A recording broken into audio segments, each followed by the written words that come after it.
Hello, welcome to the Creative Knitting Podcast. Today we are going to a brand new knitting festival.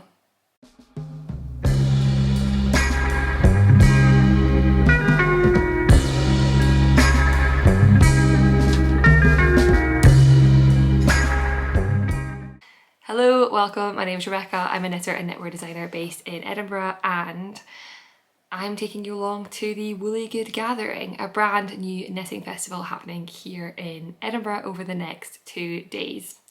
Today is Thursday the 25th of April. Tomorrow, Friday the 26th and Saturday the 27th, the Woolly Good Gathering is having its inaugural event. And I thought I would do a little brief of what's to come because I've got a very early start tomorrow and I'm here and I've got my hair done and some makeup on, and I may as well make the most out of it and do a little intro to the festival now. So I know some things, of course I don't know everything because I've not been yet, but what I know about the festival is, well, there hasn't been an Edinburgh festival for quite some years. There used to be a very large knitting festival in Edinburgh called EYF, Edinburgh Yarn Festival. It stopped happening a little bit before the pandemic. It's never been on in Edinburgh whilst I've lived here and been a knitter. So I never went to EYF, but it was a big event, a pretty international event. People came from all over for it. And I do think that since that has gone, Edinburgh's kind of crying out for something. It's an incredible city and I think it could really take a knitting festival. So when I heard earlier this year there was a festival coming, I was very, very excited. It's at a place called Summer Hall, which is it used to be the old veterinary school for Edinburgh University and is now an event space. It's a very old building. They do a lot of events. They're a big festival fringe venue when the Fringe comes every August, and it's kind of an older building with lots of different rooms, lots of outdoor space, and can cater to like events of different sizes. The festival is organised by a selection of Edinburgh-based yarn community people. And I don't know everyone, but I do know that Susan from the Journal of Scottish Yarns is part of it. I've completely forgotten the name of the person behind Murret magazine, which is a crochet magazine. There's a Cami, who are yarn dyers. Owlair, who are also yarn dyers, and I think there is also at least one designer involved. It's a relatively well-established group, but like in a variety of different areas of the community, so dyeing and yarn and publications and designing, so that's really cool. It's a relatively small event. There will be, I think we counted on the vendor list, something like 26 vendors.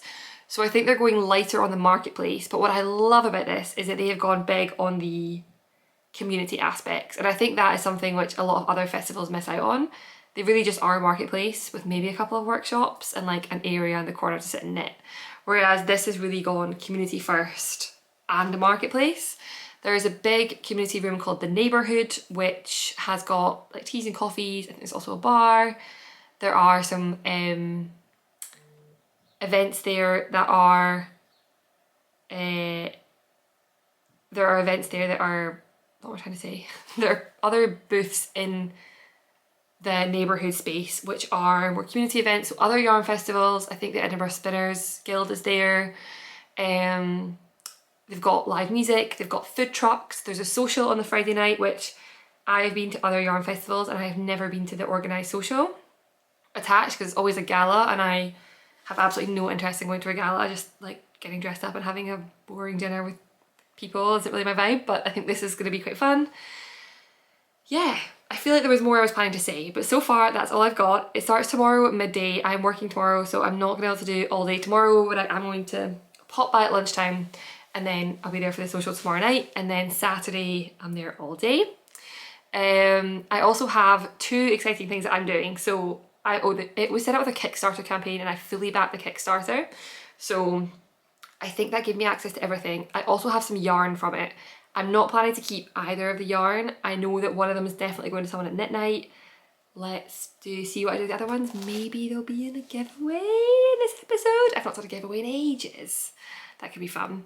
I will show that yarn when I get my hands on it, and yeah, I got access to all the tickets, I think. So I've got like I spent the most money. I think it was something like £150 For me, it was a business expense, so it was very justifiable, but also I really, really wanted to support a new Edinburgh festival, and so I just went for like the biggest package. So I think there was yarn, there was tickets, I don't even know what else. I'm just showing up tomorrow and hoping for the best, hoping they let me in.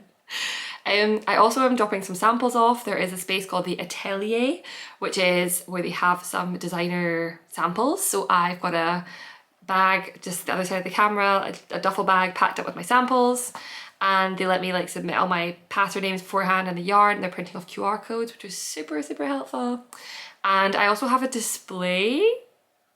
I have a case that I can display things in, and I'm planning something with a map, but I'm just gonna wait and see if it works, and then I'll tell you about it after if it's worked. So it opens at 8 o'clock tomorrow. My plan is to leave here and get there for about 8:30, get things set up, and then I need to do some work and go into my office and then pop back out for the social after work. I think that's everything. There was definitely more I was planning to say, but I completely forgot what it was. So yeah, otherwise enjoy all this footage. I'll hopefully capture as much of it as I can, and I will definitely give away something. So stay tuned for a bit later episode once I've decided what is it I'm giving away and how do you enter that giveaway. Perfect, let's go to a festival.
Good morning from day one of the Really Good gathering. It's super exciting. I got here really early because I was meant to have a work meeting at 10:30 and I wanted to make sure I set up before that, but that meeting got cancelled, so now I have a bit of extra time.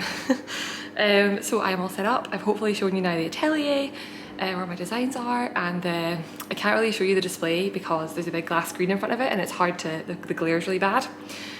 But yeah, it's such a nice venue. I've been here before, but I've really just like popped in, done the thing and left, so it's nice to be able to walk around. It's a really cool space for a yarn event, and there are lots of extra rooms, so if it gets bigger, definitely has space to grow.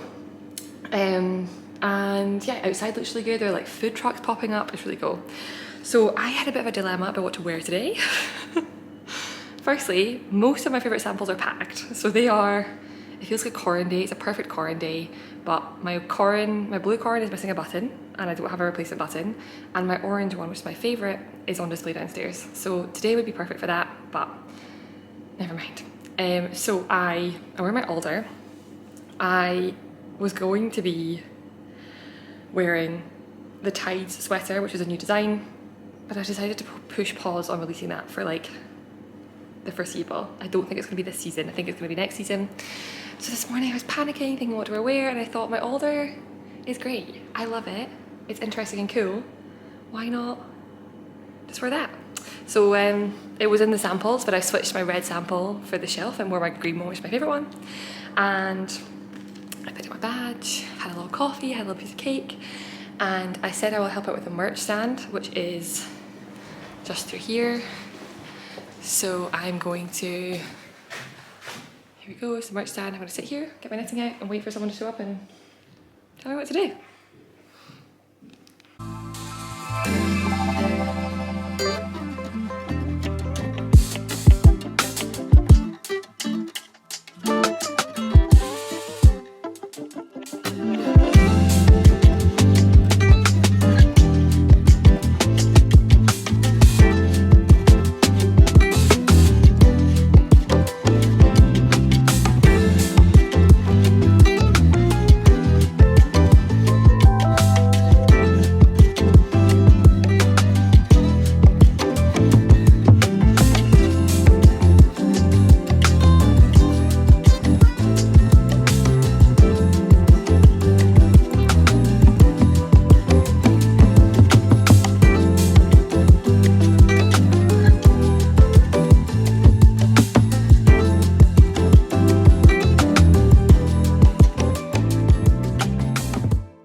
So more tomorrow. Right, but let me just tell you what's happening this evening.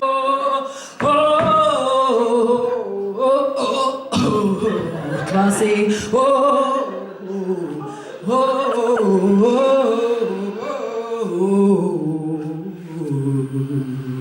Seamless.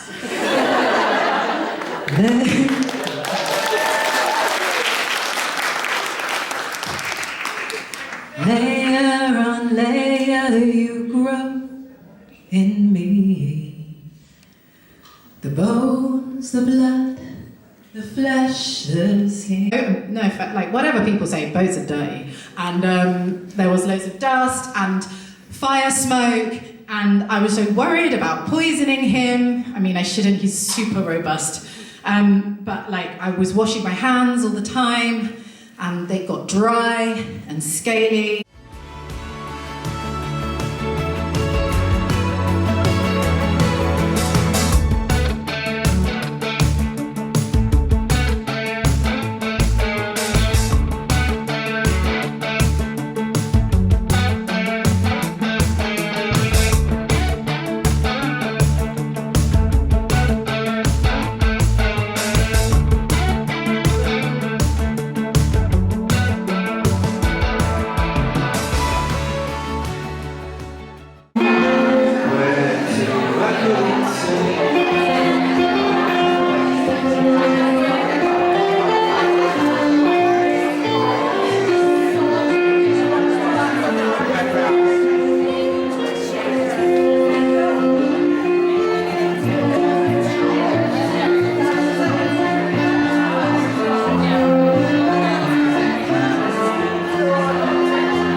So it's been a little while since the festival ended, but I'm wearing the same outfit as day two, and I thought let's just pretend that it's the end of day two and I'm doing a little wrap up, which is not entirely true, but I won't tell anyone if you don't. So day one was glorious. It was so nice. It was really busy. I had to go to work. So I was there in the morning and then I went to some meetings and then I was there at lunchtime and then I went to my office for the afternoon and then came back after work for the evening. So it was a lot. It was really lovely. I spent most of day one sitting outside. Well, when I was there, before I went to the first meetings, and then in the afternoon at lunchtime I sat outside. I had a really nice chat with Isolde of Isolde Teague fame, which was lovely. I felt like a bit of it. She came over, she's like, "Hi Rebecca, do you mind if I sit?" And I was like, no, of course I do not mind. Like, you are a celebrity. You can sit wherever you like. But that was really lovely, and yeah, just like chatted outside for the whole most of the first day. It was nice weather and it was just really enjoyable. The social on the evening was fun.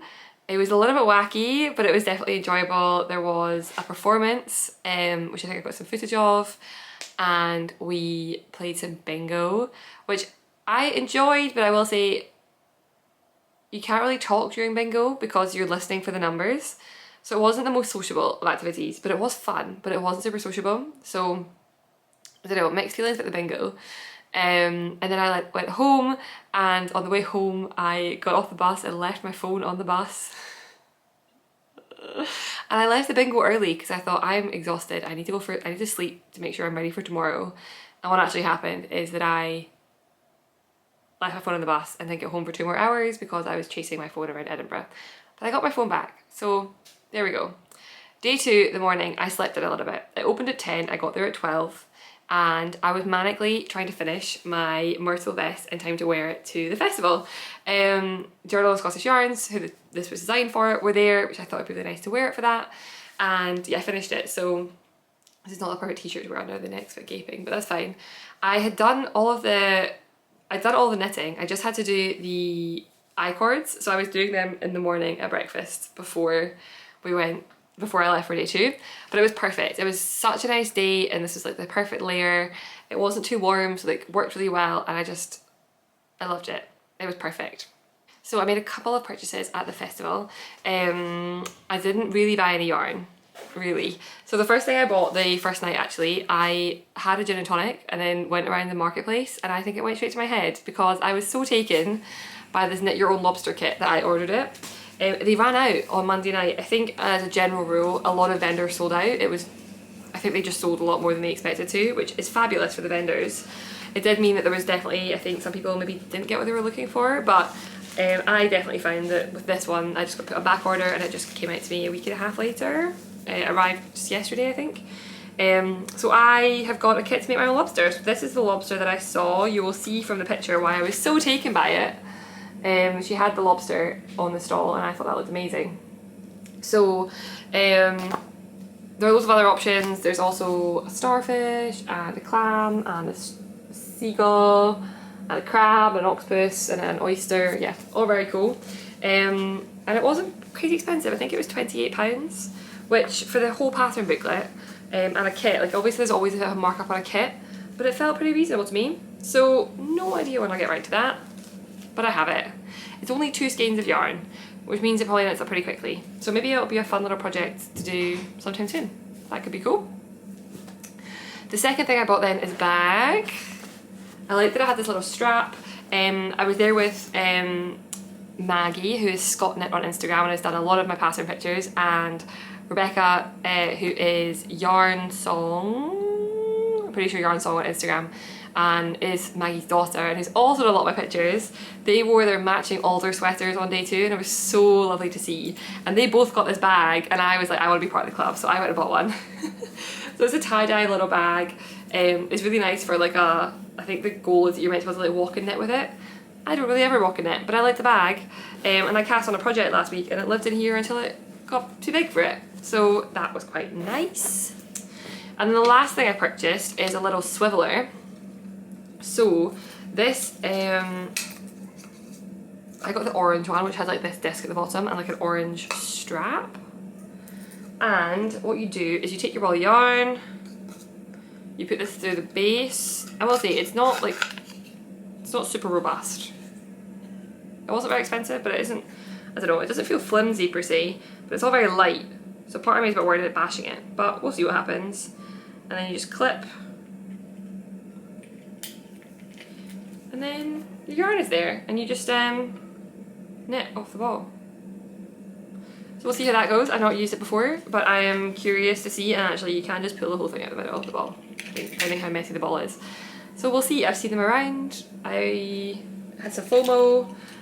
I wanted to see if I liked it, and I bought one, and I have not used it since, but I kind of forgot I had it. I put it aside to make sure I filmed this and told you about it. So maybe now it will get some use. So last but not least is the goodie bag. So I got a goodie bag, which was the biggest one. So I think I mentioned in the first video that I fully backed the Kickstarter. I put like the most money you could put into it, which I think was £150, around about that. And that was the full goodie bag and then tickets to everything. So day 1, day 2 and the social, which was really cool. I didn't really know what I paid for. I was just like, I want this festival to happen. I'm going to back it wholeheartedly. And so this is what I've got. So it all came in a little bag. And let me go through it one by one. I looked at this briefly and then again I put it to the side and told myself to wait until now to talk about it. So I've not really looked all of it. So the first thing is the yarn. So I am not keeping any of the yarn. They're not really my colours, and this one is the first one. I actually think it's very beautiful close up. It is from Zakami. And it has beautiful little speckles on it. You can't really see them, but they're like little rainbow speckles. You can see a little blue one here, a little orange here, a little yellow there. It is 100% corridor fingering weight. It's not superwash. It's a lovely base. Fingering weight 400 meters, and this is just the really good color.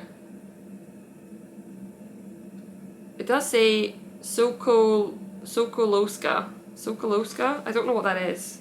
I don't know if that's a color or if I'm missing something, but it says Sokoloska? I don't know what that means.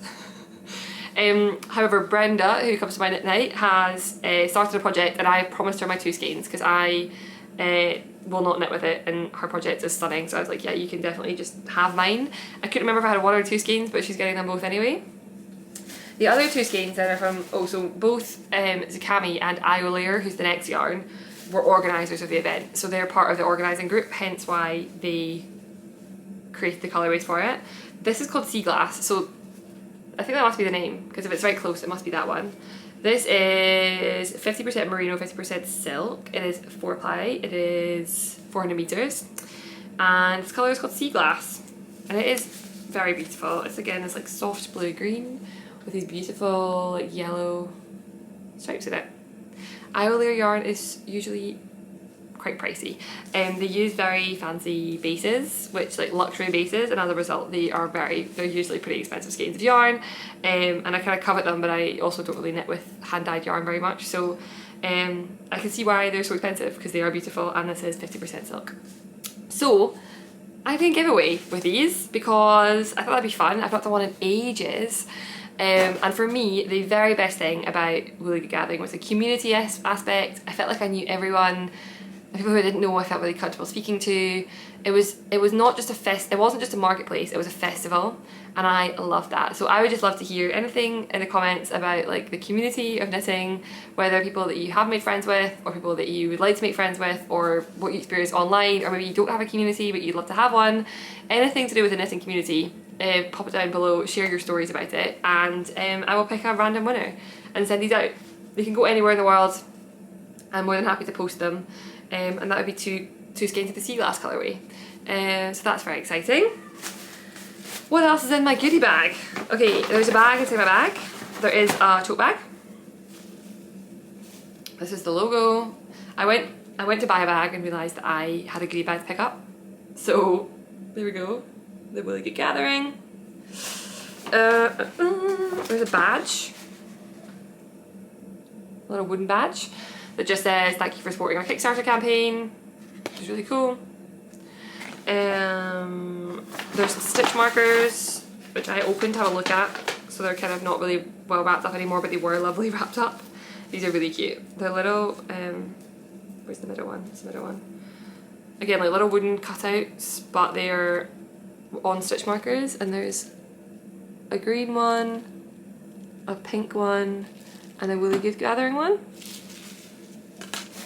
And last but not least, there are some tags. Oh, how cute is that? Little, yeah, by Jen Hogg, who is Generates, who I think, I'm right in saying, was like a sewing bee winner, and now makes like notions and things for knitting and sewing. Oh, so they're cute little cork tags. So there's one that says Woolly Good Gathering. Maybe I'll put this one on my myrtle.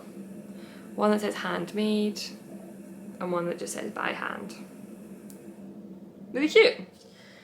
Oh goodness, I hadn't really properly looked through this, which is quite nice. I feel like I'm getting a whole second present right now. So yeah, that was my goodie bag. I think it was, yeah, definitely worth it for the whole process, and it meant that I really liked the fact that I got to support the gathering. My last thing to say, yeah, I had a wonderful time. I really, really enjoyed it. It was, like I say, really, really community vibes. I felt like it was I felt like a really good display of the Edinburgh or like the Scottish yarn community, and everyone was just so friendly, everyone was so chill.